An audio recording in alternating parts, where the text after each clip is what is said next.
नमस्कार, मैं डॉक्टर कंचन सिंह आज के इस वीडियो में आप सभी का स्वागत करती हूँ। आज के इस वीडियो में आप सभी से बात करने वाली हूँ कि एक किडनी पेशेंट के फुल डे डाइट प्लान्स के बारे में। जी हाँ, डाइट किडनी पेशेंट के लिए बहुत ज़्यादा इम्पॉर्टेंट होता है। किडनी पेशेंट के लिए ही नहीं, हर किसी के लिए डाइट बहुत इम्पॉर्टेंट होता है।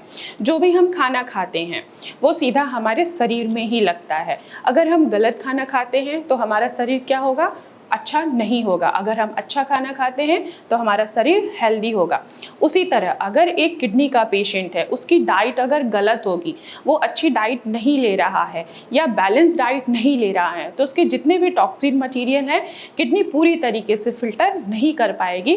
तब आप लोगों को देखने को मिलता है कि जो आपके लेवल्स हैं, खासकर creatinine, blood urea, potassium, phosphorus and sodium, ये क्या हो रहा है? बढ़ता हुआ दिख रहा है। तो एक किडनी पेशेंट के लिए डाइट बहुत ही ज़्यादा इम्पॉर्टेंट होता है। जब भी किडनी का पेशेंट हमारे भारत होम्योपैथी में आता है तो हमारे ट्रीटमेंट का 50% हमारी डाइट होता है।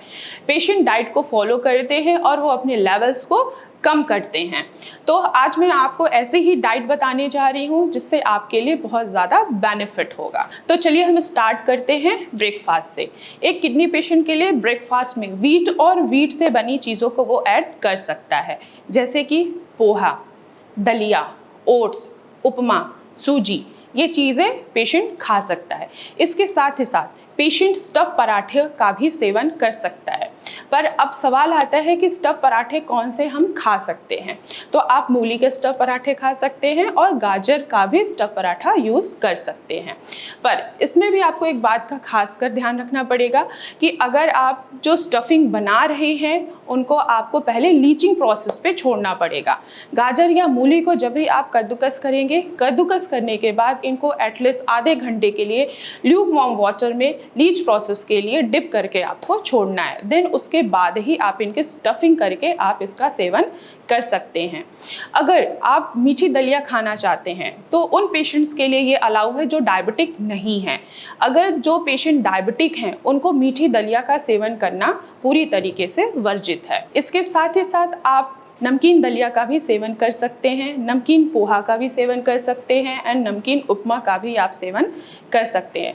पर आपको नमक की मात्रा को बिल्कुल कम रखना है और सादा नमक के बजाय आपको सेंधा नमक ही यूज़ करना है। चलिए अब हम आगे बढ़ते हैं, लंच पे चलते हैं।